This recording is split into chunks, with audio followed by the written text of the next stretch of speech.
지금 복종하지 않으면 한국은 24시간 후 석기 시대로 돌아간다. 극한의 미국 우선주의에 빠진 트럼프 대통령은 결국 충격적인 발표를 하고 말았습니다. 하지만 정확히 24시간 뒤 석기 시대로 돌아간 건 한국이 아니라 미국이었습니다. 그렇다면 한국을 물러보고 부당한 이익을 취하려고 했던 미국이 어떤 충격적인 결과를 맞이했는지 자세한 내용 살펴보도록 하겠습니다. 제 이름은 제임스 밀러, 백악관 과학기술정책실의 수석 보좌관으로 지난 20년간 공화당과 민주당 정권을 오가며 이 나라의 기술 패권을 지켜온 테크노크라트입니다. 하지만 2025년 어느 차가운 아침, 저는 제 조국이 스스로의 목에 칼을 겨누는 광경을 무력하게 지켜보고 있었습니다. 백악관 집무실, 오벌 오피스의 공기는 무겁게 가라앉아 있었습니다. 앤티크한 책상 위에서 몽블랑 만년필이 종이를 긁는 소리가 유난히 날카롭게 들렸습니다. 사각, 사각. 그 소리는 마치 거대한 댐에 균열이 가는 소리처럼 제 귓가를 때렸습니다. 도널드 트럼프 대통령이 막 서명을 마친 문서는 행정명령 14099호. 그럴듯한 이름으로 포장되어 있지만 실상은 미국의 가장 강력한 동맹국인 한국의 반도체 기업들로부터 핵심 공정 데이터를 강제로 징발하겠다는 선전포고였습니다. 대통령은 만년필을 책상 위에 툭 던지듯 내려놓으며 의자에 깊숙이 몸을 기댔습니다. 창밖으로 보이는 워싱턴 기념비가 오늘따라 위태로워 보였습니다. 대통령의 입가에는 제국을 호령하는 황제의 미소가 걸려 있었습니다. 맞은편 소파에 다리를 꼬고 앉아있던 로버트 킹 국가안보보좌관이 만족스러운 표정으로 고개를 끄덕였습니다. 저는 가슴 한구석에서 뜨거운 것이 치밀어 오르는 것을 느꼈습니다. 저들은 지금 자신들이 무슨 짓을 저질렀는지 전혀 모르고 있습니다. 그들은 그저 종이 한 장에 서명했을 뿐이라고 생각하겠지만 제 눈에는 미국의 심장에 연결된 산소호흡기 호스를 스스로 짓밟는 자의 행위밖에 보이지 않았습니다. 제임스, 자네 표정이 왜 그러나? 마치 장례식장에 온 사람 같군. 대통령이 저를 보며 껄껄 웃었습니다.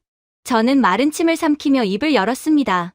각하, 우려가 되어드리는 말씀입니다만 이 행정명령은 한국에게 너무나 모욕적인 처사입니다. 그들은 단순한 파트너가 아닙니다. 대통령은 손가락으로 책상을 두드리며 제 말을 잘랐습니다. 로버트, 자네가 설명해주게. 왜 우리 기술 보좌관이 이렇게 겁이 많은지 모르겠어. 킹 보좌관이 기다렸다는 듯 대형 지도를 테이블 위에 펼쳤습니다. 거대한 붉은색의 중국과 러시아, 그리고 섬나라, 일본 사이에 낀 한반도는 위태롭기 짝이 없는 작은 점처럼 보였습니다. 킹 보좌관이 그 작은 점을 검지로 꾹 누르며 비웃듯이 말했습니다. 제임스, 자네는 기술만 알지 지정학을 몰라. 우리가 설계도를 가지고 있잖아. 엔비디아, 애플, 퀄컴. 이 반도체 제국의 모든 지적재산권은 전부 성조기 아래에 있다고. 그런데 왜 우리가 저 태평양 건너의 조그만 나라 눈치를 봐야 하는 거지? 그의 목소리에는 거만함이 뚝뚝 묻어났습니다. 그들은 그저 우리가 시키는 대로, 우리가 준 레시피대로 칩을 구워내는 빵 공장 하청업체일 뿐이야. 빵 굽는 기계가 주인에게 반기를 들면 되겠나? 우리가 주한미군 철수 카드만 만지작거려도 평택과 이천의 공장들은 공포에 질릴 걸세. 삼성과 SK하이닉스는 HBM 핵심 공정 데이터를 은쟁반에 담아 우리에게 바칠 거야. 마치 1950년 꿀꿀이 죽을 배급받기 위해 우리 지프차 뒤를 쫓아오던 그때처럼 말이지. 저는 입술을 깨물었습니다. 저들의 시계는 여전히 1950년에 멈춰 있었습니다. 70년 전 전쟁의 폐허 속에서 미국의 원조를 기다리던 가난한 나라. 설계는 갑이고 제조는 일이라는 낡아빠진 20세기 공식에 갇혀 지금의 반도체 제조가 단순한 조립이 아니라 원자 단위의 예술이라는 사실을 저들은 꿈에도 모르고 있었습니다. 저들이 깔보고 있는 그 제조가 실은 미국의 최첨단 시스템을 지탱하는 유일한 기둥이라는 사실을 말입니다. 저는 속으로 비명을 질렀습니다. 아닙니다. 보좌관님. 우리는 주인이 아닙니다. 우리는 그저 레시피를 쥔 손님일 뿐이고 주방의 칼자루는 그들이 쥐고 있습니다. 그때였습니다. 집무실 문이 열리고 미 상무부 기술 분석관이 창백한 얼굴로 들어왔습니다. 그의 손에 들린 태블릿 PC가 미세하게 떨리고 있었습니다. 그는 킹 보좌관의 눈치를 살피며 조심스럽게 입을 열었습니다. 보좌관님, 각하, 긴급하게 보고드릴 사항이 있습니다.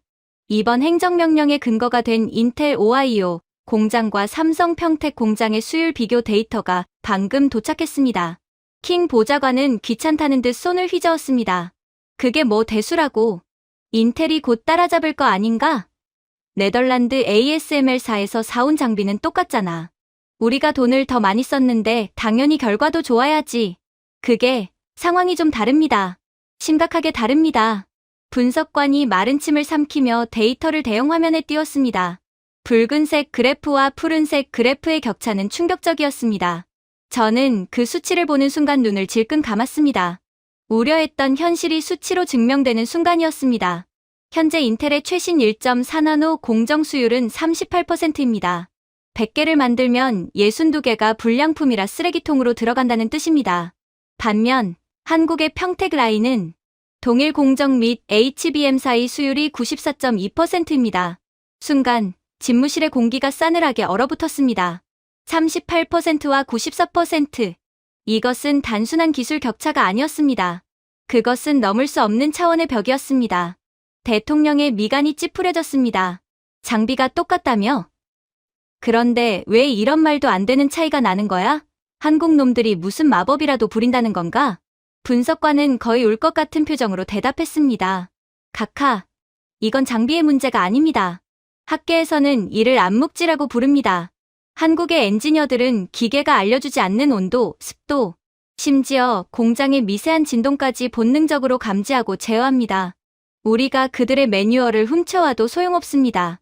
미국 엔지니어가 10년 걸려 배울 노하우를 한국의 젊은 엔지니어들은 입사 6개월 만에 마스터합니다. 이건 훈련으로 되는 게 아닙니다. 일종의 종족 특성에 가깝습니다. 저는 고개를 끄덕였습니다. 그렇습니다. 반도체는 돈을 쏟아붓고 기계를 사들인다고 되는 게 아닙니다. 그것은 수천 번의 시행착오를 밤새워 견뎌낸 한국인 특유의 끈기와 집착, 그리고 손끝에서 나오는 감각의 영역입니다. 저들은 1달러를 벌기 위해 일하지만 한국의 엔지니어들은 세계 최고가 아니면 죽겠다는 한과 자존심으로 일합니다. 그 혼을 어떻게 행정명령 따위로 훔치겠다는 겁니까? 그때 책상 위에 보안 전화가 요란하게 울리기 시작했습니다. 발신자는 실리콘밸리 산타클라라, 엔비디아의 본사였습니다. 대통령이 수화기를 들자마자 젠슨 황 CEO의 다급한 목소리가 수화기 너머로 터져 나왔습니다. 스피커폰을 통해 들리는 그의 목소리는 평소의 냉철함은 온데간데 없고 거의 절규에 가까웠습니다. 대통령님, 도대체 무슨 짓을 하신 겁니까? 한국을 건드려요? 지금 제정신입니까? 대통령이 불쾌한 듯 인상을 썼지만 젠슨 황은 멈추지 않았습니다. 지금 우리 최신 AI 칩 루빈에 들어가는 12단, 적층 HBM 사이를 만들 수 있는 곳은 지구상에 단 2곳, SK하이닉스와 삼성뿐입니다. 마이크론이요? 걔들 물건을 썼다가는 발열을 못 잡아서 칩이 녹아내려요. 데이터 센터가 불바다가 된다고요. 킹 보좌관이 끼어들었습니다. 진정하시오, 젠슨. 대체 공급망을 찾으면 되잖소. 우리가 지원금을 줄 테니. 대체 공급망? 그런 건 지구상에 존재하지 않습니다. 만약 한국이 메모리 공급을 중단하면 엔비디아의 AI 가속기 생산량은 월 50만 대에서 정확히 0대가 됩니다. 제로라고요. 그렇게 되면 내일 당장 엔비디아 주가는 75% 폭락하고 시가총액 2조 달러가 증발합니다. 미국 국방 예산의 2배가 날아간다고요. 당신들이 책임질 겁니까? 이건 자살 행위입니다. 2조 달러. 그 천문학적인 액수의 대통령의 눈동자가 잠시 흔들렸습니다. 하지만 오만함은 쉽게 꺾이지 않았습니다. 그는 여전히 상황 파악을 못하고 있었습니다. 엄살 떨지 마시오, 젠슨. 우리가 국가 안보를 볼모로 잡고 있는데 그들이 감히 반항하겠소. 결국 기어 들어오게 되어 있어. 대통령은 전화를 끊어버렸습니다. 하지만 저는 알고 있었습니다. 이 상황은 엄살이 아니라 다가올 재앙의 예고편이라는 것을요. 그리고 그 재앙은 물리적인 폭격보다 훨씬 더 조용하고 치명적인 형태로 다가왔습니다. 몇 시간 뒤 제 태블릿으로 미 국무부 상황실에서 작성한 워게임 시뮬레이션 결과가 도착했습니다. 한국 정부가 미국의 무리한 요구에 대해 공식적인 거부 의사를 밝히기 전 국가전략물자기술점검이라는 명분으로 단 6시간 동안 TSV, 즉 실리콘 관통, 전극 패키징 라인의 가동을 멈췄을 때 벌어질 일들을 예측한 보고서였습니다. 보고서의 첫 장을 넘기는 제 손이 부들부들 떨렸습니다. 그 내용은 그야말로 미국의 뇌사를 예고하고 있었습니다. 가장 먼저 타격을 입는 곳은 테슬라였습니다. 테슬라의 완전 자율주행 학습용 슈퍼컴퓨터, 도조의 메모리 모듈 교체가 중단되면서 전 세계 도로를 달리는 800만 대 테슬라 차량의 자율주행 기능이 강제 비활성화됩니다. 단순한 기능 정지가 아니라 차량의 두뇌가 마비되는 것입니다. 다음은 아마존과 마이크로소프트의 클라우드 서버였습니다. AI 추론 기능이 마비되면서 미국의 모든 물류와 금융 시스템이 멈춰섭니다. 오픈 AI의 GPT 모델 학습은 전면 중단되고 매일 4억 5천만 달러, 약 6천억 원의 운영 손실이 발생합니다. 보고서를 읽어 내려가는 킹 보좌관의 얼굴이 점점 흙빛으로 변해갔습니다. 미국은 자신들이 세계를 호령하는 슈퍼파워라고 믿었지만 실상은 한국이 공급하는 나노 단위의 산소통 없이는 숨조차 쉴 수 없는 거대한 식물인간이었던 것입니다. 설계도를 그리면 뭐합니까? 그것을 실체화할 수 있는 손이 없는데요. 우리는 그동안 갑질을 하고 있다고 착각했지만 사실은 한국이라는 거인이 베푸는 기술적 혜택 위에 위태롭게 서 있었던 것입니다. 그날 오후 주미 한국 대사가 백악관을 방문했습니다. 저는 킹 보좌관의 배석자로 그 자리에 있었습니다. 킹 보좌관은 여전히 거만한 태도를 유지하려 했으며 아까 대통령이 서명한 그 서류 봉투를 테이블 위에 던졌습니다. 서명하시오, 대사. 이건 부탁이 아닙니다. 한국의 생존이 걸린 문제입니다. 한국 대사는 서류를 쳐다보지도 않았습니다. 대신 천천히 고개를 들어 킹 보좌관의 눈을 똑바로 응시했습니다. 그 눈빛에는 70년 전 약소국의 비굴함 따위는 찾아볼 수 없었습니다. 오직 압도적인 실력으로 무장한 자만이 가질 수 있는 차가운 여유가 서려 있었죠. 대사는 유창한 영어로 그러나 뼈가 있는 말을 던졌습니다. 보좌관님, 1950년에 우리는 생존을 위해 당신들의 잉여 농산물이 필요했습니다. 그건 사실입니다. 우리는 배가 고팠으니까요. 하지만 2025년, 다가올 2026년에 당신들은 생존을 위해 무엇이 필요합니까? 바로 우리의 수율입니다. 대사는 품에서 스마트폰을 꺼내 테이블 위에 올려놓았습니다. 화면에는 평택 캠퍼스의 실시간 CCTV 영상이 나오고 있었습니다. 천장 레일을 따라 수천 대의 웨이퍼 이송 장치가 춤추듯 움직이는 인류 기술의 정점이 거기 있었습니다. 보십시오. 이 공장은 24시간 돌아갑니다. 하지만 이 거대한 시스템을 움직이는 소프트웨어 키는 우리가 쥐고 있습니다. 킹 보좌관님, 우리가 이 스위치를 내리면 어떻게 될까요? 당신들이 자랑하는 AI, 당신들의 미사일, 그리고 월스트리트의 거래 시스템은 그 즉시 고철 덩어리가 됩니다. 킹 보좌관은 아무 말도 할 수 없었습니다. 대사는 나직하지만 단호한 목소리로 마지막 쐐기를 박았습니다. 미국을 셧다운시키고 싶지 않다면 예의를 갖추십시오. 우리는 더 이상 당신들의 구호를 기다리는 난민이 아닙니다. 우리는 당신들의 미래를 쥐고 있는 파트너입니다. 아니, 정확히 말하면 당신들의 생명줄을 쥔 채권자입니다. 그 순간 저는 보았습니다. 자신들이 한국을 완벽하게 통제하고 있다고 믿었던 미국의 핵심부에서 처음으로 등골이 서늘해지는 공포가 피어오르는 것을요. 창밖으로 펄럭이는 성조기가 오늘따라 유난히 무겁고 초라해 보였습니다. 한국은 더 이상 미소 냉전의 최전선에 있는 지정학적 완충지대가 아니었습니다. 대한민국은 이제 세계 기술 패권의 목덜미를 쥔 누구도 무시할 수 없는 실리콘의 군주가 되어 있었던 것입니다. 그렇게 2026년 1월이 왔습니다. 워싱턴은 유난히 추웠습니다. 하지만 백악관 웨스트윙의 공기는 그 추위를 잊게 할 만큼 차갑고 무겁게 가라앉아 있었습니다. 한국 정부가 보낸 통지문은 단 한 장이었습니다. 분노에 찬 성명서도 거창한 선전포고도 아니었습니다. 그저 국가 데이터 보안 무결성 검증을 위해 대미 수출용 반도체와 2차 전지 모듈의 펌웨어 업데이트 서버를 48시간 동안 점검하겠다는 지극히 행정적이고 건조한 통보였습니다. 수출 금지라는 거친 단어는 어디에도 없었습니다. 그저 잠시 멈춤이었습니다. 대통령과 로버트 킹 안보보좌관은 코웃음을 쳤습니다. 고작 이틀, 그깟 업데이트가 늦어진다고 위대한 아메리카의 엔진이 꺼질 리 없다고 믿었기 때문입니다. 하지만 저는 등골이 오싹해지는 것을 느꼈습니다. 그건 단순한 점검이 아니었습니다. 중환자실에 누워있는 환자의 산소호흡기, 호스를 손가락으로 살짝 아주 살짝 눌러보겠다는 한국의 서늘한 경고였습니다. 그리고 그 침묵의 48시간이 시작된 순간 제국이라 불리던 미국의 심장은 걷잡을 수 없는 발작을 일으키기 시작했습니다. 가장 먼저 비명이 터져 나온 곳은 오하이오주였습니다.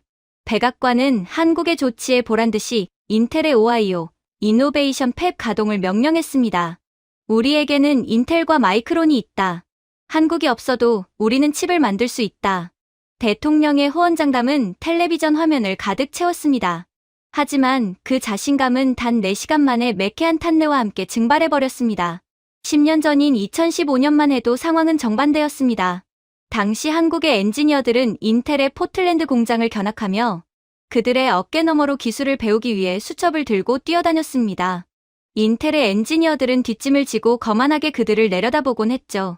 하지만 2026년 오늘 상황은 처참하게 뒤바뀌었습니다. 오하이오 팹의 미국 엔지니어들은 식은땀을 흘리며 발을 동동 구르고 있었습니다. 그들이 쥐고 있는 것은 한국산 최첨단 장비의 매뉴얼이었지만 그 속에 담긴 운용의 묘는 도저히 해석할 수 없는 고대 상형 문자와도 같았습니다. 인텔이 자체 생산했다고 자랑하던 HBM 대체품을 서버에 꽂고 전원을 넣은 순간이었습니다. 경보음이 공장을 찢을 듯 울려 퍼졌습니다. 칩이 연사는커녕 기본적인 전력 공급조차 버티지 못하고 순식간에 섭씨 150도로 치솟아 오른 것입니다. 셧다운! 당장 전원 내려!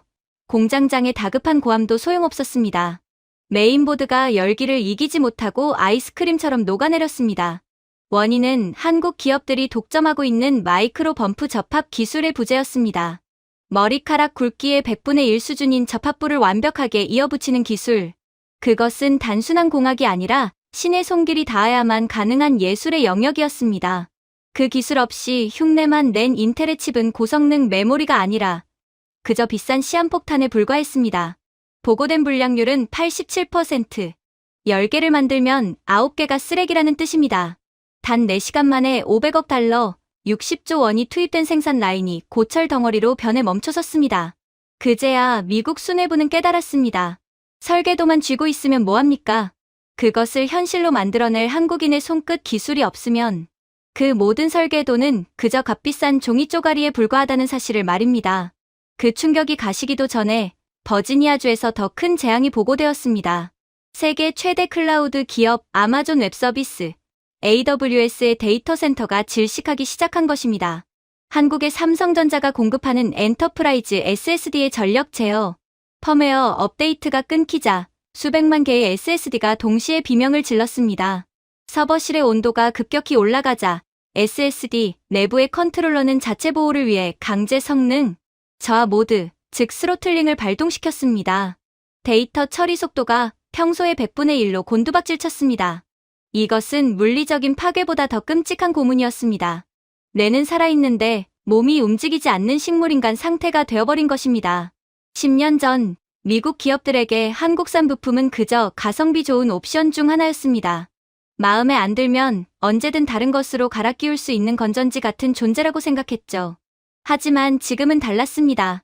그것은 갈아 끼울 수 없는 생명을 유지하는 필수 장기였습니다.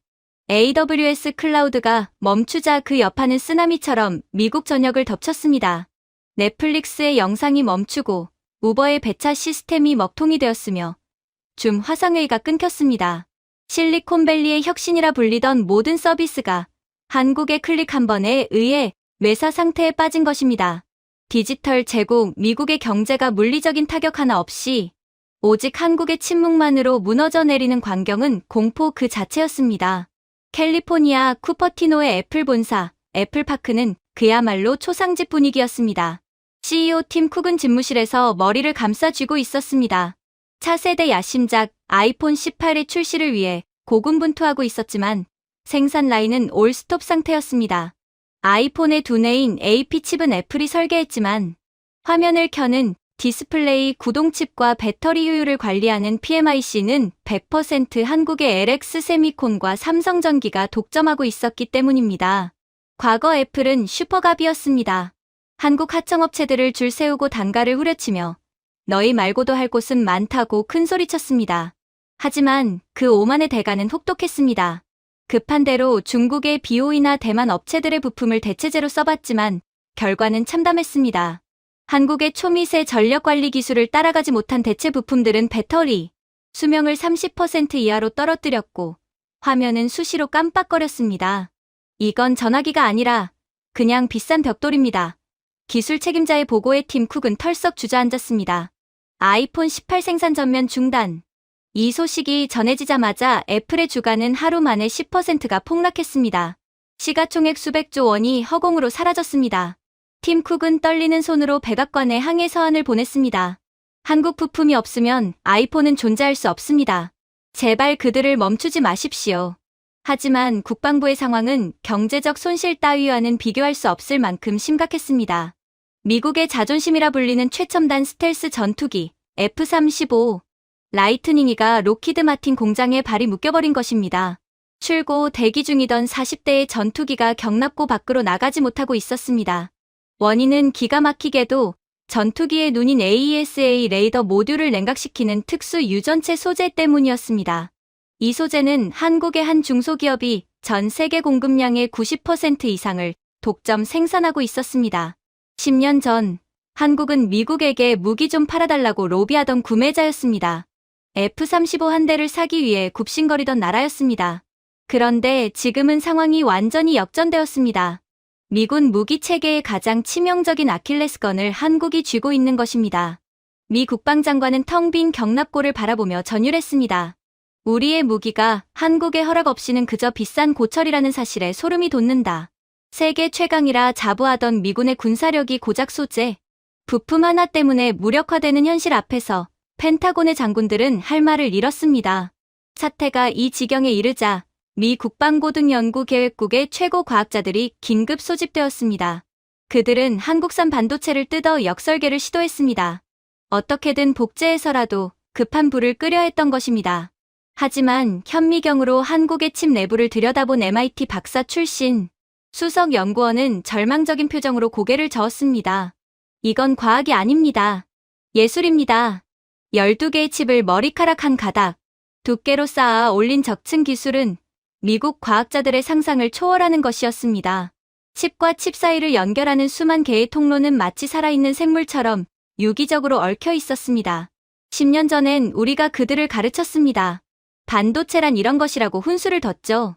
하지만 지금 그들은 우리가 이해할 수 없는 차원의 물리학을 구사하고 있습니다. 이건 단순한 기술 격차가 아닙니다.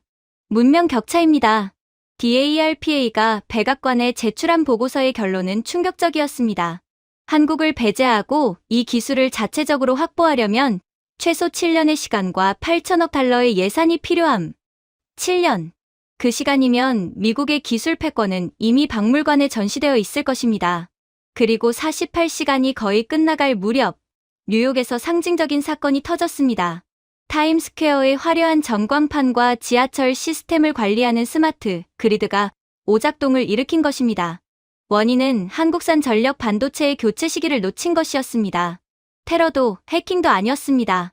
그저 부품 하나의 수명이 다했을 뿐인데 대체품이 없어 세계의 수도 뉴욕의 심장부가 암흑천지로 변했습니다.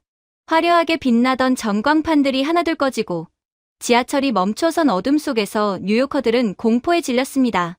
10년 전 그들은 한국 전쟁의 폐허 사진을 보며 우월감을 느꼈을 것입니다.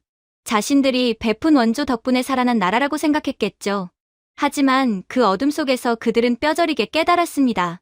자신들의 도시를 밝히던 그 찬란한 빛이 사실은 동방의 작은 나라 한국에서 왔다는 것을 말입니다. 그날 밤 백악관 집무실에서 저는 창밖의 어둠을 응시하고 있었습니다. 한국의 침묵은 그 어떤 폭탄보다 강력했습니다. 그들은 총 한 발 쏘지 않고 미사일 버튼 하나 누르지 않고 오직 기술이라는 무기 하나로 제국을 무릎 꿇리고 있었습니다.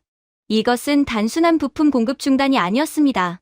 미국이 쓰고 있던 슈퍼파워라는 왕관이 사실은 한국이라는 거인이 빌려준 것이었음을 만천하에 드러내는 순간이었습니다. 그렇게 지난 48시간 동안 한국이 단행한 서버 점검의 여파는 가상 공간을 넘어 이제 미국의 실물 경제를 집어삼키는 거대한 해일로 변해 있었습니다. 사이버 공간의 침묵은 곧 물리적 세상의 죽음으로 이어졌습니다. 미국 제조업의 심장부라 불리는 러스트 벨트에서 들려오는 소식은 단순한 경제 위기가 아니었습니다. 그것은 거대한 장례식의 서곡이었습니다. 제 책상 위에 쌓이는 보고서들은 하나같이 비명을 지르고 있었습니다. 한국 없이는 나사 하나도 조일 수 없다. 이 절망적인 문장이 2026년 미국의 비석에 새겨질 묘비명이 되고 있었습니다. 가장 먼저 무릎을 꿇은 곳은 미국의 자존심, 디트로이트였습니다. 자동차 산업의 상징인 제너럴 모터스와 포드의 미시간 공장이 전면 가동 중단을 선언했습니다. 거대한 컨베이어 벨트가 멈춰선 공장은 마치 거인의 시체처럼 싸늘하게 식어가고 있었습니다. 원인은 고작 손톱만한 부품 하나, 바로 차량용 적층 세라믹 콘덴서였습니다. 자동차의 엔진을 제어하고 자율주행 센서를 구동하는데 필수적인 이 부품은 섭씨 150도의 고열과 고압을 견뎌야 하는 극한의 기술력을 요구합니다. 그리고 전 세계에서 불량률 0ppm이라는 기적적인 수치를 달성한 곳은 대한민국의 삼성전기가 유일했습니다. 저는 10년 전인 2018년을 생생하게 기억합니다. 당시 GM은 한국 군산 공장을 폐쇄하며 짐을 쌌습니다. 그때 그들은 거만하게 말했었죠. 한국은 인건비만 비싸고 효용이 없다. 우리는 더 싼 곳으로 간다. 그것은 명백한 모욕이었습니다. 하지만 2026년 오늘 상황은 잔혹할 정도로 역전되었습니다. GM 회장은 울먹이는 목소리로 한국 지사장에게 전화를 걸어 읍소하고 있었습니다.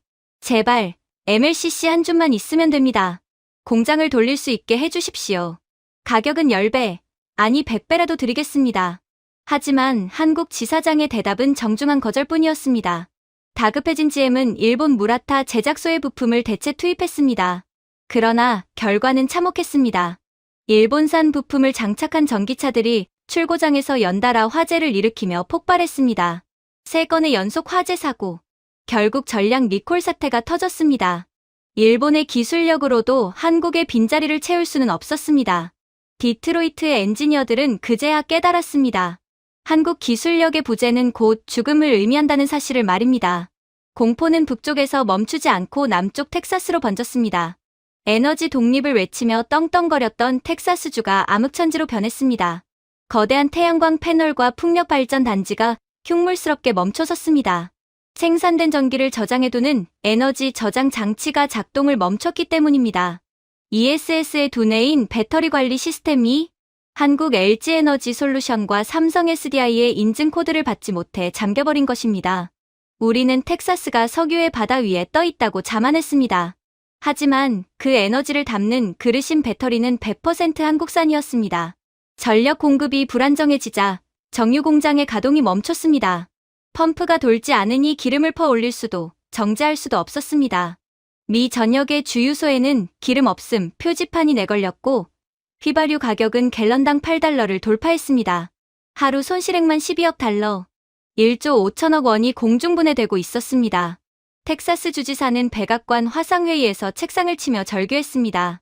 우리는 석유 위에 앉아 있지만 한국 배터리 없이는 성냥불 하나도 켤 수 없는 신세입니다. 이게 에너지 독립입니까? 이건 에너지 식민지입니다. 그의 외침은 제 가슴을 후벼 팠습니다. 미국이라는 거함이 연료가 없어서가 아니라 시동키를 한국에 맡겨놓았기 때문에 침몰하고 있다는 사실이 뼈아프게 다가왔습니다. 물류 대란은 시민들의 일상을 파괴하기 시작했습니다. 세계 최대의 유통 공룡 아마존의 물류센터가 마비되었습니다. 축구장 수십 배 크기의 창고를 바쁘게 오가던 50만 대의 물류 로봇 키바가 동시에 작동 불능 상태에 빠진 것입니다. 로봇의 눈 역할을 하는 3D 센싱, 카메라 모듈과 관절 모터를 제어하는 칩이 모두 한국산이었기 때문입니다. 로봇들이 멈춰서자 창고는 거대한 고철 처리장처럼 변했습니다.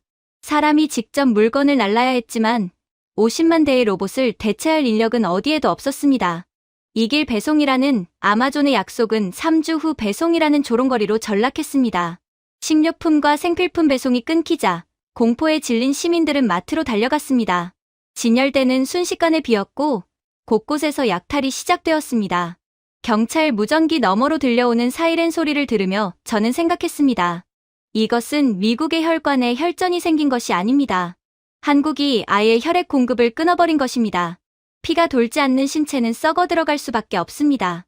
우리는 우리가 만든 시스템이 완벽하다고 믿었지만 그 시스템을 흐르는 피는 메이드 인 코리아였던 것입니다. 그리고 5일째 되던 날 미국 제조업 역사상 가장 치욕스럽고 끔찍한 날이 밝았습니다. 부품이 없어 일감이 사라지자 GM, 포드, 보잉, 캐터필러 등 굴지의 제조업체들이 일제히 노동자들에게 해고를 통보했습니다. 핑크 슬립이라 불리는 해고 통지서 30만 장이 동시에 발송되었습니다. 단 일주일 만에 신규 실업수당 청구 건수가 32만 건을 넘어섰습니다. 실업률 그래프는 완만한 곡선이 아니라 절벽처럼 수직으로 치솟았습니다. 10년 전, 아니 불과 5년 전만 해도 미국 노동자들은 한국이 우리 일자리를 뺏어갔다며 태극기를 불태웠을 것입니다. 하지만 지금은 달랐습니다. 백악관 앞에는 수만 명의 해고 노동자들이 몰려들었습니다. 그들의 손에는 태극기가 아닌 트럼프 행정부를 규탄하는 피켓이 들려 있었습니다. 그들은 분노의 화살을 한국이 아닌 무능한 자국 정부에게 돌렸습니다. 멍청한 정부가 한국을 건드려 우리 밥줄을 끊었다.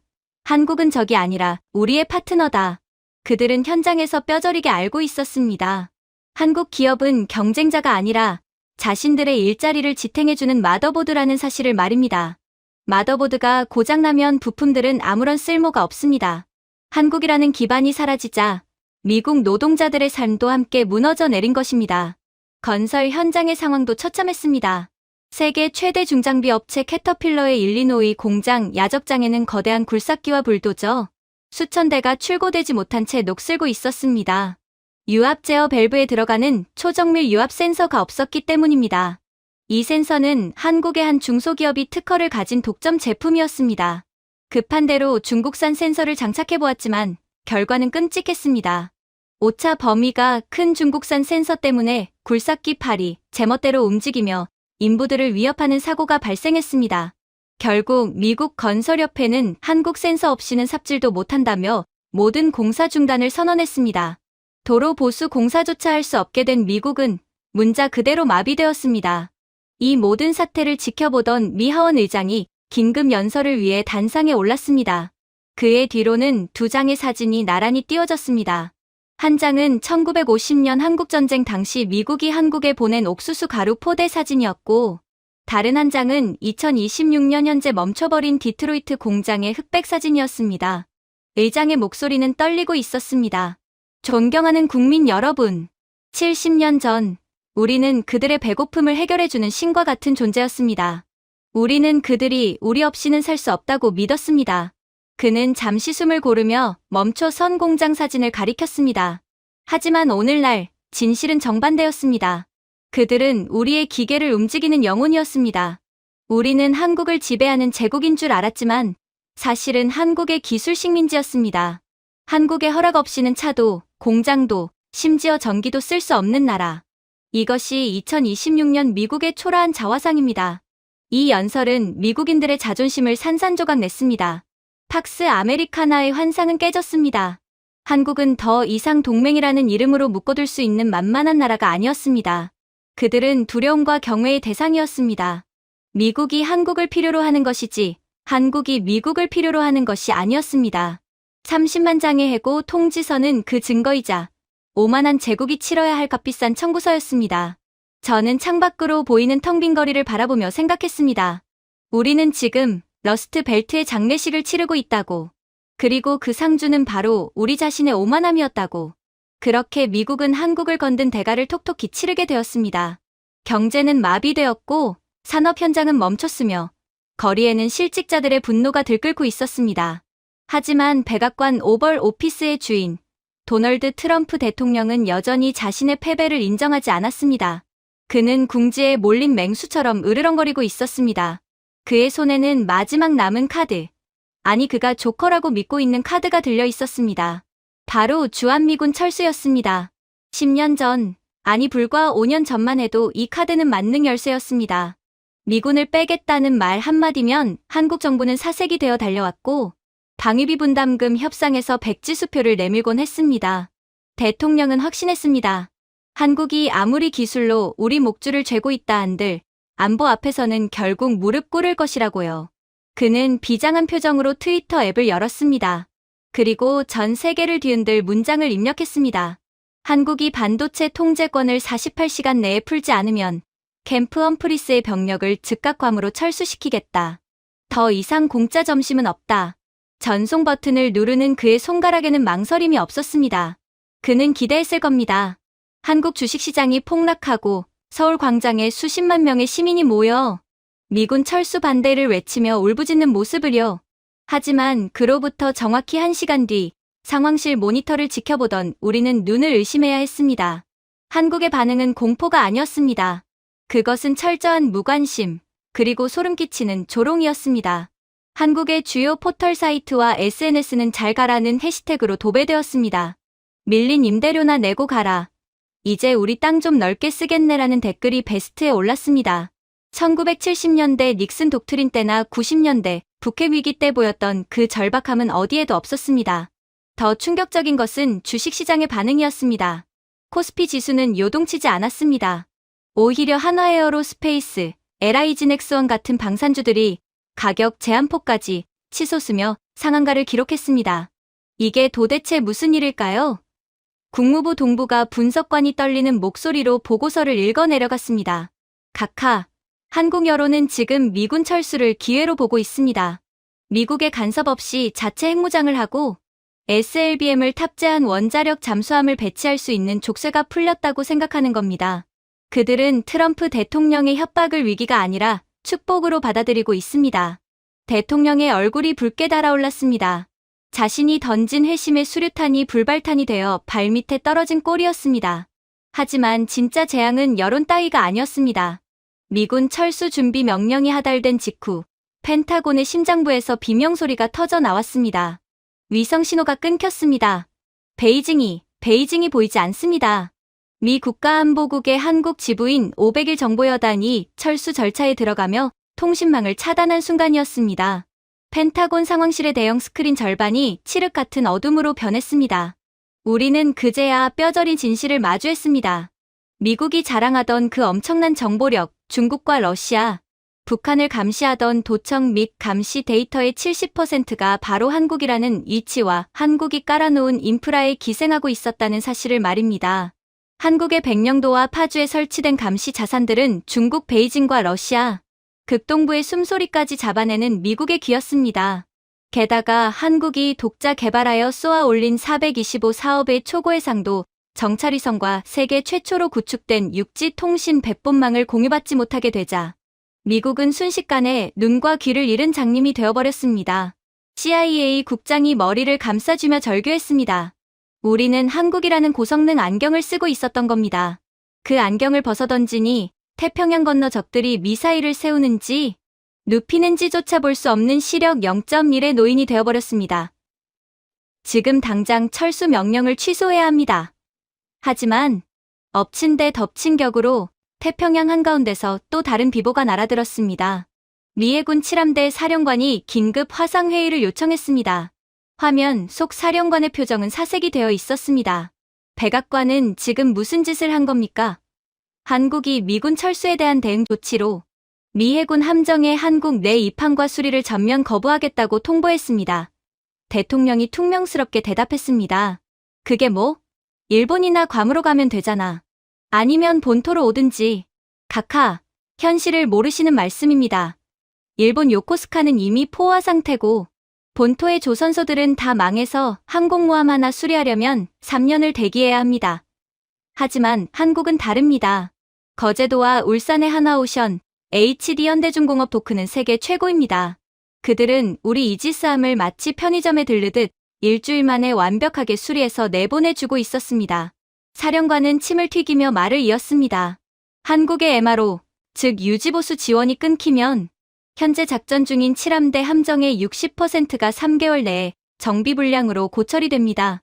세계 최강 미 해군이 녹슨 배를 타고 태평양을 표류하게 생겼단 말입니다. 한국의 도크 없이 우리는 싸울 수 없습니다. 그 순간 저는 등골이 서늘해지는 것을 느꼈습니다. 우리는 2차 대전 승전국의 오만에 취해 우리의 군사력이 오롯이 우리의 것인 줄 알았습니다. 하지만 우리의 함정을 띄우는 것도 우리의 눈을 뜨게 하는 것도 모두 한국의 기술과 인프라였습니다. 한국이 손을 놓는 순간 미군의 창은 부러지고 방패는 녹슬어버리는 것이었습니다. 펜타곤의 전략기획실에서는 더 충격적인 시뮬레이션 결과가 나왔습니다. 주한미군 28,000명이 빠졌을 때의 전력 공백을 계산한 결과였습니다. 놀랍게도 한국군의 전력에는 큰 타격이 없었습니다. 그들이 보유한 수천 발의 현무, 미사일은 재래식 탄두 중량만으로도 전술에게 버금가는 파괴력을 지녔고 KF-21 스텔스기 편대는 이미 주변국의 제공권을 압도하고 있었기 때문입니다. 문제는 미국이었습니다. 미 합참의장은 지도를 가리키며 침통하게 말했습니다. 각하, 인정해야 합니다. 과거 주한미군은 한국을 지켜주는 인계철선이었습니다. 하지만 지금 평택 기지는 우리가 한국을 지켜주는 곳이 아닙니다. 오히려 한국군의 거대한 미사일 우산 아래서 우리가 보호받으며 중국과 러시아를 가장 가까이서 견제할 수 있는 유일한 전진기지였습니다. 그의 지휘봉이 평택에서 괌으로 3,000km나 뒤로 물러났습니다. 한국에서 쫓겨나면 미국의 태평양 방어선은 괌까지 밀려납니다. 이것은 사실상 태평양 패권을 포기한다는 항복 선언이나 다름없습니다. 한국이 우리를 필요로 하는 게 아니라 우리가 한국이라는 불치망모를 간절히 필요로 했던 겁니다. 그때 백악관 상황실에 전화벨이 미친 듯이 울려댔습니다. 발신자는 일본 총리 관저였습니다. 스피커폰 너머로 들려오는 일본 총리의 목소리는 거의 비명에 가까웠습니다. 대통령님, 제발 철수 명령을 거두어 주십시오. 미군이 한국을 떠나면 일본이 최전방이 됩니다. 우리 자위대만으로는 중국과 북한을 막을 수 없습니다. 가장 기겁한 것은 한국이 아니라 일본이었습니다. 일본은 알고 있었습니다. 한국이라는 강력한 군사 강국이 대륙의 위협을 막아주는 거대한 방파제의 역할을 해주었기에 일본이 그 뒤에서 안전하게 번영을 누릴 수 있었다는 것을요. 한국이 미국과 결별하고 중립국을 선언하거나 혹여나 중국과 손을 잡는 순간 일본의 안보는 24시간 내로 붕괴할 것이 뻔했습니다. 곧이어 워싱턴의 일본 로비스트들이 떼를 지어 몰려왔습니다. 그들은 트럼프 대통령에게 애원했습니다. 제발 한국에 미군을 남겨주십시오. 주한미군 주둔 비용이 부족하다면 일본이 대신 내겠습니다. 제발 한국을 떠나지 말아 주십시오. 참으로 기가 막힌 총극이었습니다. 한국을 식민지로 삼았던 일본이 이제는 한국이라는 방파제가 사라질까봐 전전긍긍하며 돈을 쌓아 들고 와서 읍소하고 있는 것입니다. 한국의 지정학적 위치가 미국과 일본의 생존을 결정하는 키스톤, 즉 수제기도림이 명백하게 증명되는 순간이었습니다. 궁지에 몰린 트럼프 대통령은 이성을 잃어가고 있었습니다. 그는 참모들에게 극단적인 명령을 검토하라고 지시했습니다. 철수할 때 그냥 나오지 마. 한국의 반도체 공장을 폭파해. 삼성 평택 공장과 SK 하이닉스 공장을 가루로 만들어서 중국 놈들이 못 가져가게 하란 말이야. 회의실은 찬물을 끼얹은 듯 조용해졌습니다. 그것은 미친 짓이었습니다. 아니, 정확히 말하면 자살 행위였습니다. 제가 떨리는 목소리로 입을 열었습니다. 각하, 그건 불가능합니다. 평택 공장이 파괴되는 순간 지난 며칠간 우리가 겪은 경제적 타격의 100배, 아니 1000배에 달하는 영구적인 멸망이 미국을 덮칩니다. 저는 우리가 목격했던 지옥도를 상기시켰습니다. 반도체 공급이 끊겨 멈춰버린 데이터 센터, 실직한 30만 명의 노동자들, 마비된 뉴욕의 거리, 그 모든 것이 고작 일시적인 서버 점검 때문이었습니다.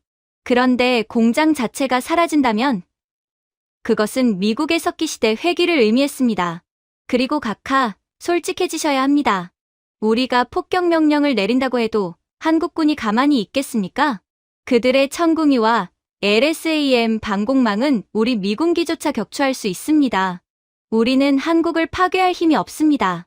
우리는 그저 한국이라는 집주인의 허락을 받고 새빵살이를 하는 세입자일 뿐입니다. 대통령은 의자에 힘없이 주저앉았습니다. 그의 눈동자는 초점을 잃고 흔들리고 있었습니다. 그는 평생을 거래의 기술로 살아온 사업가였지만 이번 거래는 처음부터 성립될 수 없는 것이었습니다. 갑과 을이 뒤바뀐 줄도 모르고 슈퍼을에게 방을 빼라고 소리친 꼴이었으니까요. 결론은 명확했습니다. 미국은 한국을 지키기 위해서가 아니라 자신들의 목숨줄인 반도체 공급망과 태평양 패권을 지키기 위해 한국군에게 제발 기지에 머물게 해달라고 빌어야 하는 처지였습니다. 펜타곤의 장군들은 고개를 숙였습니다. 부러진 창과 녹슨 방패를 든 거인 그것이 바로 한국 없는 미군의 초라한 실체였습니다. 그렇게 펜타곤의 눈이 멀고 러스트 벨트가 멈춰선 이후 백악관은 그야말로 고립무원의 섬이 되었습니다. 트럼프 대통령은 여전히 집무실에서 미국 우선주의를 외치고 있었지만 그 목소리는 텅 빈 복도를 울리는 공허한 메아리에 불과했습니다. 왜냐하면 미국의 진짜 주인이라 할 수 있는 자본과 권력이 이미 워싱턴을 등지고 동방의 빛나는 도시, 서울을 향해 전력 질주하고 있었기 때문입니다. 이제 미국인들에게 생존을 위한 티켓은 녹색의 달러 지폐가 아니었습니다. 그것은 인천공항으로 향하는 비행기표, 바로 생명을 구원할 골드 티켓이었습니다. 미국 사회가 무너지는 소리는 가장 높은 곳, 가장 화려한 곳에서부터 들려왔습니다.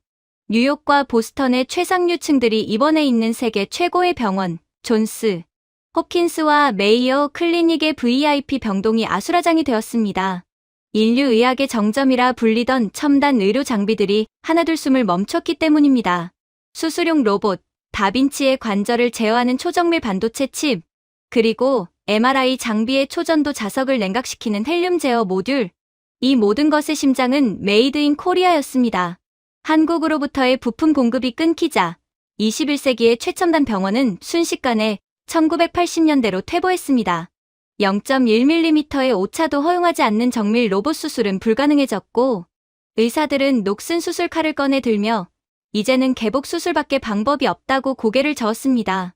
돈과 권력으로 죽음조차 피할 수 있다고 믿었던 미국의 억만장자들은 생전 처음 느껴보는 공포의 패닉에 빠졌습니다.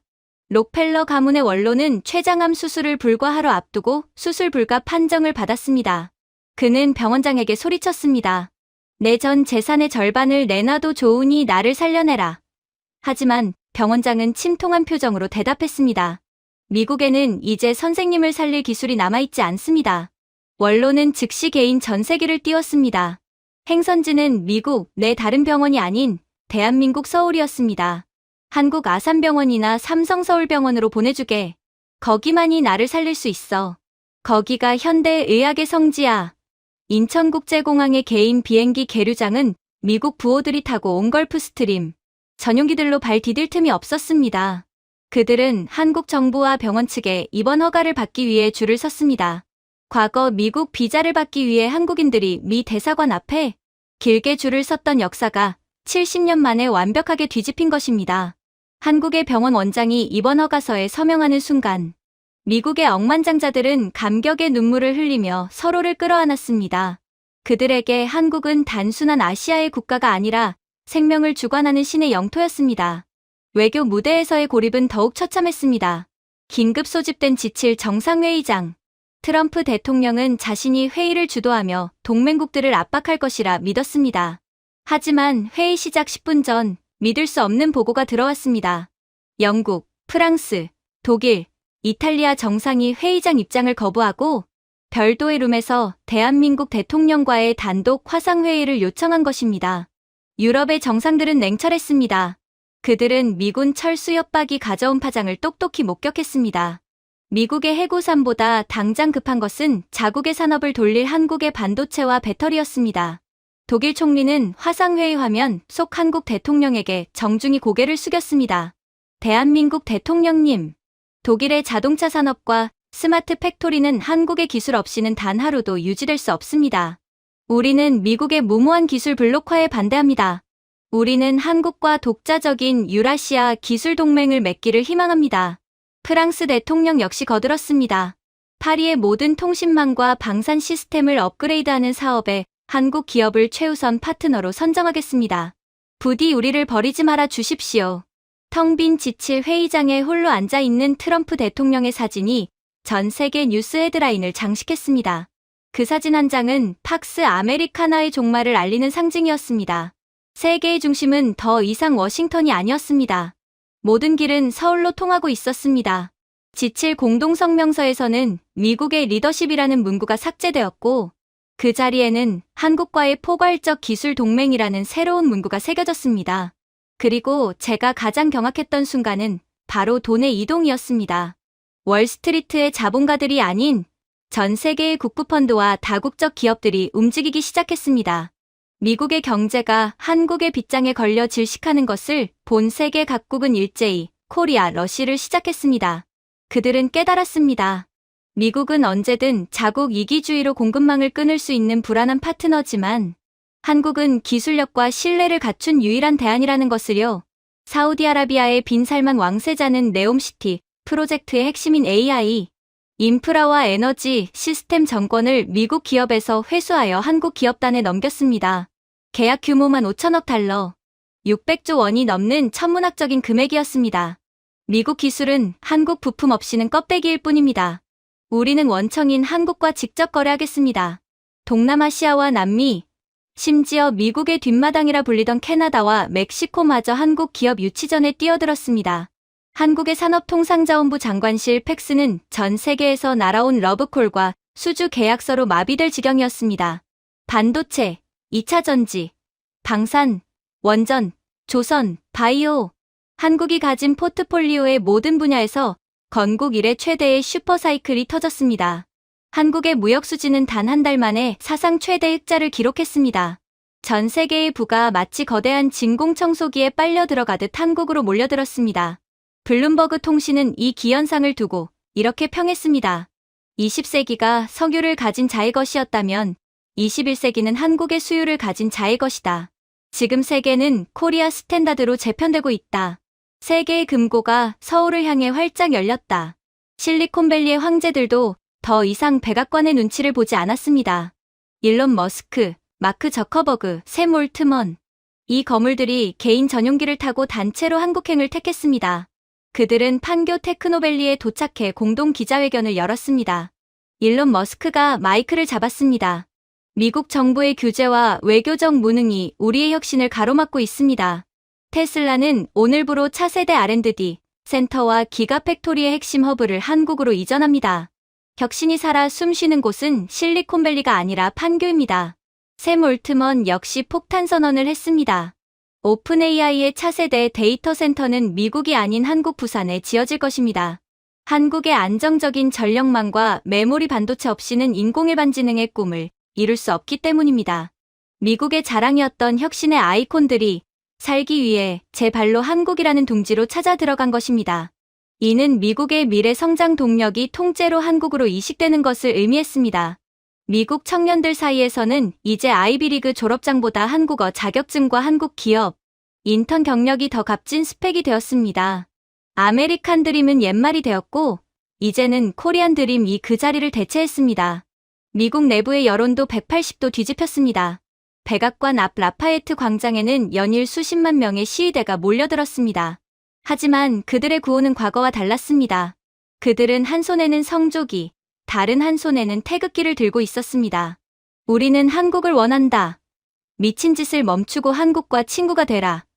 K-팝과 K-드라마를 보고 자란 미국의 MZ세대들은 한국을 적이 아닌 동경의 대상이자 쿨한 파트너로 인식하고 있었습니다. 그들은 틱톡과 인스타그램에 한국의 최첨단 스마트시티와 미국의 낙후된 인프라를 비교하는 영상을 올리며 여론전을 주도했습니다. 한국은 미래고 미국은 과거다. 멍청한 정부가 우리 미래를 망치고 있다는 자조 섞인 목소리가 미국 전역을 뒤덮었습니다. 트럼프 대통령은 자신이 가장 믿었던 애국심 마케팅에서조차 한국의 소프트 파워에 완패했습니다. 그리고 이 모든 혼란의 정점에서 한국은 마지막 확인 사살을 감행했습니다. 그것은 무력도 보복도 아닌 숭고한 자비였습니다. 미국의 의료 시스템 붕괴로 죄 없는 응급 환자들이 죽어간다는 소식이 들려오자 한국 대통령은 긴급 담화를 발표했습니다. 정치적 갈등이 생명보다 우선할 수는 없습니다.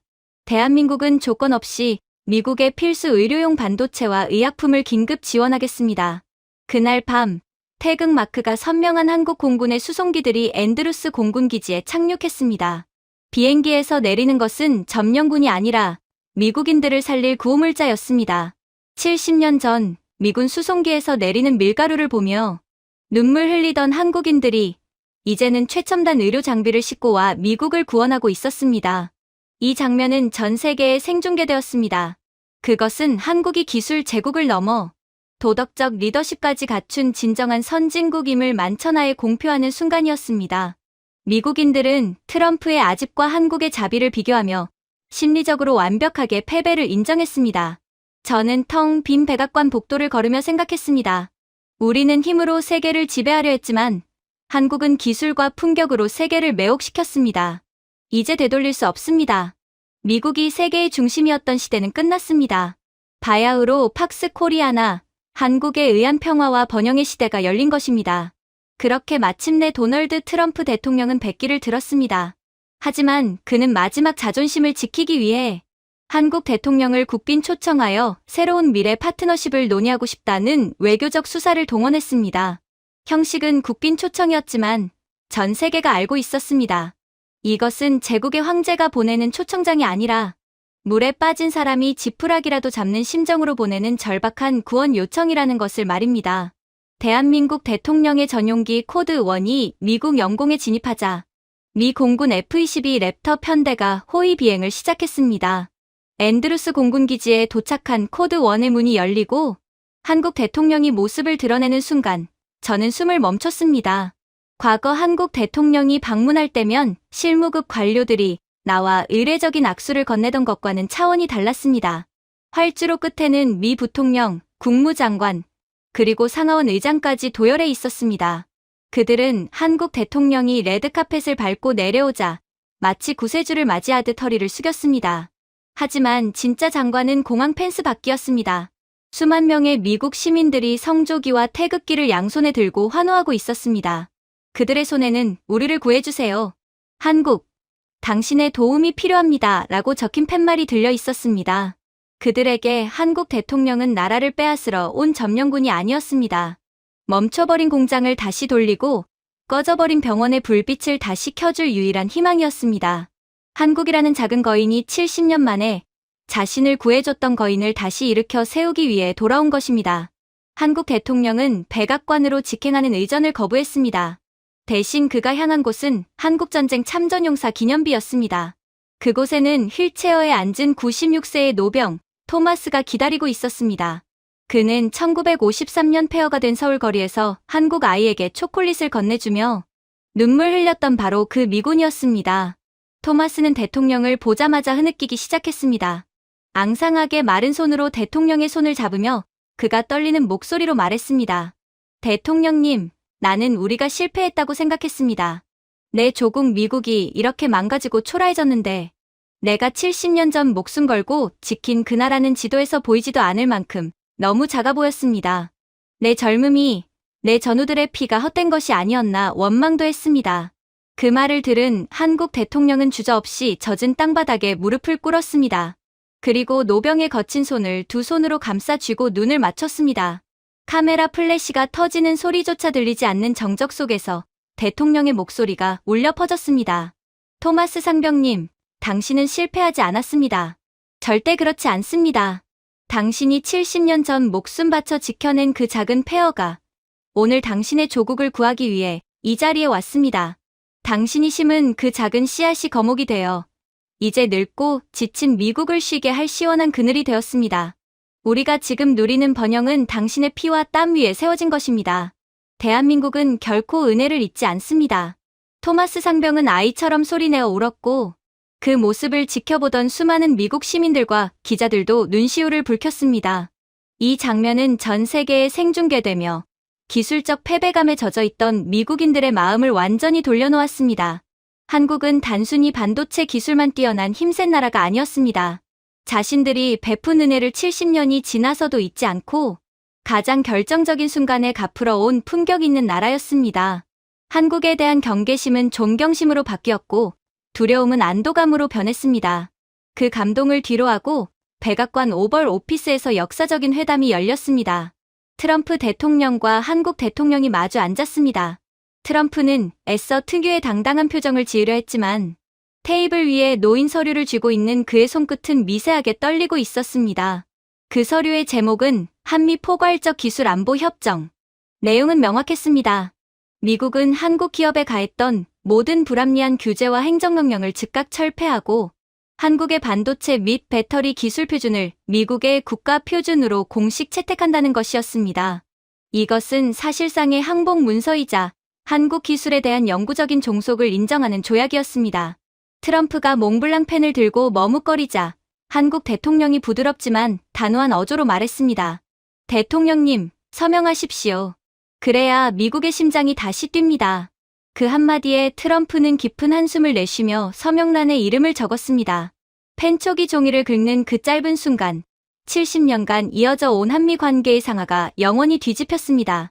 수혜국에서 원조국으로, 추격자에서 선도자로, 그리고 마침내 구원자로 대한민국이 세계의 중심에 우뚝 서는 순간이었습니다.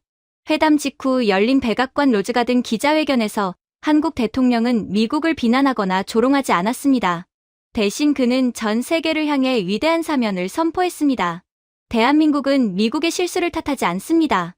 친구란 상대방이 넘어졌을 때 비웃는 것이 아니라 조용히 손을 내밀어 일으켜 세우는 존재이기 때문입니다. 오늘부로 대한민국은 미국의 재건을 위한 엔지니어, 파견과 기술 지원을 전면 재개합니다. 우리는 함께 갈 것입니다. 패배자에게 모욕 대신 따뜻한 손을 내미는 한국의 태도에 현장에 있던 미국 기자들은 기립박수를 보냈습니다. 힘으로 상대를 찍어 누르는 패권국이 아니라 덕으로 상대를 감화시키는 진정한 대국의 풍모를 한국이 보여준 것입니다. 그리고 마침내 현장에 푸른 조끼의 구원군이 투입되었습니다. 마법 같은 버튼 하나로 세상이 바뀌는 일은 없었습니다. 대신 인천공항에서 전세기를 타고 날아온 수천 명의 한국 최정예 엔지니어들이 그 기적을 행했습니다. 삼성, SK, LG의 로고가 박힌 푸른색 방진조끼를 입은 그들이 미국 공항에 내리자 공항 직원들은 그들을 영웅처럼 환호하며 맞이했습니다. 가장 극적인 장면은 인텔의 오하이오 공장에서 연출되었습니다.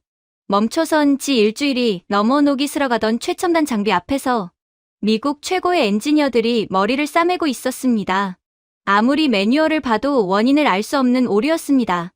그때 30대 초반의 한국인 엔지니어가 장비 앞으로 다가갔습니다. 그는 모니터를 보지도 않고 그저 장비가 내는 미세한 구동 소리에 귀를 기울였습니다. 10분 뒤 그가 입을 열었습니다. 진공 챔버 압력이 0.001세 틀어졌네요. 그리고 웨이퍼 이송 로봇의 관절 토크가 미세하게 불규칙합니다. 그는 주머니에서 공구를 꺼내 능숙한 손놀림으로 나사 몇 개를 조절하고 제어 프로그램을 수정했습니다. 그러자 거짓말처럼 죽어있던 기계가 웅장한 소리를 내며 다시 돌아가기 시작했습니다. 그 모습을 지켜보던 백발의 미국 공장장이 한국 청년에게 다가와 고개를 숙이며 말했습니다. 당신은 마법사입니까? 한국 청년은 땀을 닦으며 웃었습니다. 아닙니다. 그저 매일 밤새워 기계와 대화했을 뿐입니다. 공장장은 그를 향해 마스터라고 부르며 경의를 표했습니다. 미국인들은 깨달았습니다. 시스템을 다시 켜는 것은 버튼이 아니라 한국인들이 지난 70년간 축적해온 피와 땀, 그리고 그 누구도 따라올 수 없는 시간과 노하우라는 것을 말입니다. 한국이 다시 구원의 손길을 내민 즉시 워싱턴의 풍경은 완전히 달라졌습니다. 실리콘밸리의 모든 개발자 매뉴얼 첫 장에는 헌법처럼 이런 문구가 박혀 있었습니다. 본 제품은 대한민국 산업표준을 준수하여 설계됨. 미국 의회는 첨단 기술 관련 법안을 만들 때마다 한국은 어떻게 하고 있는가를 가장 먼저 검토했습니다. 한국은 이제 미국의 단순한 파트너가 아니라 따라야 할 기준이 되었습니다. 저는 평온해진 워싱턴의 저녁 노을을 바라보며 제 손자에게 한국어 동화책을 읽어주다가 문득 생각에 잠겼습니다. 우리는 여전히 강대국이다. 하지만 그것은 우리가 한국이라는 거인의 어깨 위에 올라타 있기에 가능한 일이다. 70년 전 우리가 심었던 작은 묘목이 이제는 우리를 비바람으로부터 지켜주는 거대한 숲이 되었다. 힘에 의한 지배가 아닌 기술과 품격에 의한 존경. 이것이 21세기의 새로운 동맹, 아니, 한국이 만든 새로운 질서다. 저는 창밖을 향해 조용히 읊조렸습니다. 신이여, 미국을 축복하소서. 그리고 대한민국을 영원히 지켜주소서. 제가 준비해온 내용은 여기까지입니다.